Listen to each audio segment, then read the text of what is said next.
27 বাৰ মান ফাঁচি হ'লহেঁতেন মোৰ হাতত পৰিলে হিমন্ত বিশ্ব শৰ্মা।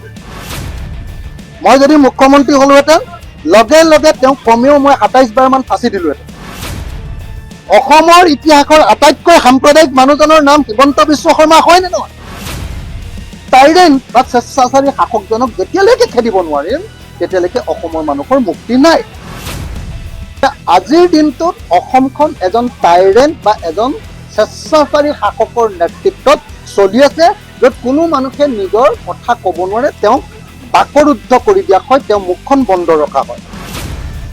আপুনি কওকচোন, পৃথিৱীৰ কোনোবা মুখ্যমন্ত্ৰী আছে নেকি যে নিজৰ দলৰ মানুহবিলাকক মন্দিৰৰ ওচৰত গৰু মাংস পেলাবলৈ লগাই দিয়ে আৰু তাৰ পাছত উচতনি দিয়ে যে চব হিন্দু মানুহবিলাকে মছজিদৰ ওচৰত গাহৰি মাংস পেলাব। আপোনালোকে সকলোৱে বুজি পোৱা দৰকাৰ যে আজিৰ দিনটোত অসমখন এজন টাইৰেণ্ট বা এজন স্বেচ্ছাচাৰী শাসকৰ নেতৃত্বত চলি আছে, য'ত কোনো মানুহে নিজৰ কথা ক'ব নোৱাৰে, তেওঁক বাকৰুদ্ধ কৰি দিয়া হয়, তেওঁ মুখখন বন্ধ ৰখা হয়। কেতিয়াবা গুপ্ত হত্যা কৰি ৰাতিয়ে মানুহ গুলিয়াই মাৰি দি কৰি দিয়ে, কেতিয়াবা পুলিচে ধমকি দি কৰে, কেতিয়াবা ভয় ভাবুকি দি কৰে, কেতিয়াবা কাৰোবাৰ আঁচনি কাটি দি কৰে। মুঠতে অসমৰ মানুহৰ মুখ কণ্ঠ এতিয়া হিমন্ত বিশ্ব শৰ্মাৰ দিনত সম্পূৰ্ণৰূপে অৱৰুদ্ধ কৰি দিয়া হৈছে। আৰু এই টাইৰেণ্ট বা স্বেচ্ছাচাৰী শাসকজনক যেতিয়ালৈকে খেদিব নোৱাৰিম তেতিয়ালৈকে অসমৰ মানুহৰ মুক্তি নাই। সেইটো কাৰণেহে আমি এলায়েন্সটো বিচাৰি আছো, নাম্বাৰ 1। নাম্বাৰ 2, বিজেপি চৰকাৰখনে সমগ্ৰ দেশৰ গোটেই দেশৰ সা সম্পত্তি চব বিক্ৰী কৰি সমগ্ৰ দেশৰ ব্যৱসায় বাণিজ্য সকলোকে শেষ কৰি, যিকোনো এজন ব্যৱসায়ী সোধক যে ব্যৱসায় বাণিজ্য খতম, চব মানুহৰ অৱস্থা বেয়া। মানে আপোনাৰ নোটবন্দী, GST, অগৰং বগৰং। আৰে ভাই, হিন্দু মুছলমানৰ কাম কৰি থাকিলে কোনোবাই ভাত খাবলৈ পাব? গোটেই পৃথিৱীৰ মানুহে কি কাম কৰি আছে আৰু আমাৰ গোটেই অসম ভাৰতৰ মানুহ হিন্দু মুছলমানৰ যুঁজত ৰখাই আছে। আপুনি কওকচোন, পৃথিৱীৰ কোনোবা মুখ্যমন্ত্ৰী আছে নেকি যে নিজৰ দলৰ মানুহবিলাকক মন্দিৰৰ ওচৰত গৰু মাংস পেলাবলৈ লগাই দিয়ে আৰু তাৰ পাছত উচতনি দিয়ে যে চব হিন্দু মানুহবিলাকে মছজিদৰ ওচৰত গাহৰি মাংস পেলাব? এই কথাটো কোৱাৰ কাৰণে হিমন্ত বিশ্ব শৰ্মাৰ লগে লগে জেললৈ যাব লাগিছিলে নে নাই? অসমৰ ইতিহাসৰ আটাইতকৈ সাম্প্ৰদায়িক মানুহজনৰ নাম হিমন্ত বিশ্ব শৰ্মা হয় নে নহয়? যিজন মানুহে তেওঁলোকৰ দলৰ, তেওঁলোকৰ চৰকাৰৰ মানুহৰ জৰিয়তে মন্দিৰৰ ওচৰত গৰু মাংস পেলাইছে, প্ৰত্যেকবাৰে প্ৰমাণিত হৈছে।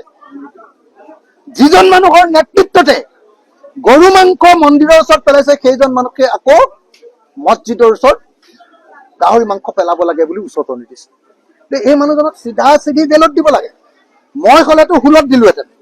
মই যদি মুখ্যমন্ত্ৰী হ'লোহেঁতেন লগে লগে তেওঁক কমেও মই 27 বাৰ মান ফাঁচি দিলোহেঁতেন। তেওঁ যিবিলাক কাম কৰি আছে 27 বাৰ মান ফাঁচি হ'লহেঁতেন মোৰ হাতত পৰিলে হিমন্ত বিশ্ব শৰ্মা। আপোনালোকে দেখিছে নহয় যি কাম কৰি আছে। সেই মানুহজনক আঁতৰাবৰ কাৰণে আৰু ফেচিবাদ আৰু সামন্তবাদী যি শাসন চলাইছে, জাতি ধৰ্ম বৰ্ণৰ নামত যি লুণ্ঠন কৰিছে, হিন্দু মুছলমানৰ যি কাজিয়া লগাইছে, এইটোক নাইকিয়া কৰিবৰ কাৰণে আমি এলায়েন্স বিচাৰিছো। তৃতীয়টো হ'ল ব্যৱসায় বচাবৰ কাৰণে এলায়েন্স বিচাৰিছো। চতুৰ্থটো হ'ল বস্তুৰ মূল্য বৃদ্ধি ৰোধ কৰিবৰ কাৰণে এলায়েন্স বিচাৰিছো।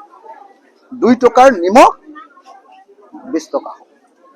2 টকাৰ মুৰ্গীৰ ডিম, কণী, কুকুৰাৰ কণী এতিয়া 8 টকা হ'ল। কেনেকে মানুহ বাচি থাকিব কওক? মিঠাতেলেই কম নে পেট্ৰলৰ দামেই কম? সেইবিলাক বস্তু ক'লে মানে কয় যে ই হিন্দু বিৰোধী। আৰে ভাই, হিন্দু কৰি যদি বস্তুৰ দাম কমাই দিয়ে তেতিয়াহ'লে ময়ো হিন্দু হ'ম। মুছলমানৰ কাৰণে পেট্ৰলৰ দাম 100 টকা লগোৱা, মোৰ কাৰণে 25 টকাত দিয়া, তেতিয়াহ'লে মই তোমালোকৰ পাৰ্টিত জইন কৰিম। মোৰ কাৰণেও আকৌ পেট্ৰলৰ দাম সমান, ডিজেলো সমান, কিন্তু মই মুছলমানক গালি পাৰিলে মই বৰ ভাল মানুহ। এইটো কেনেকুৱা ধৰণৰ কথা? গতিকে মই আপোনালোকক মই সকলো সাংবাদিক আৰু সংবাদ মাধ্যমক কৰযোৰে আহ্বান জনাইছো, আপোনালোকে গৌৰৱ গগৈক এটা কথা কৈ দিয়ক যে গৌৰৱ গগৈ যিমান দিনলৈকে এই এলায়েন্সৰ কথা নাপাতিব, সিমান দিনলৈকে অসমীয়া মানুহৰ মানে উৎকণ্ঠা বৃদ্ধি হৈ গৈ থাকিব। যিকোনো খবৰৰ বাবে যোগাযোগ কৰক 7099017330 লগতে 7099017110 নম্বৰত।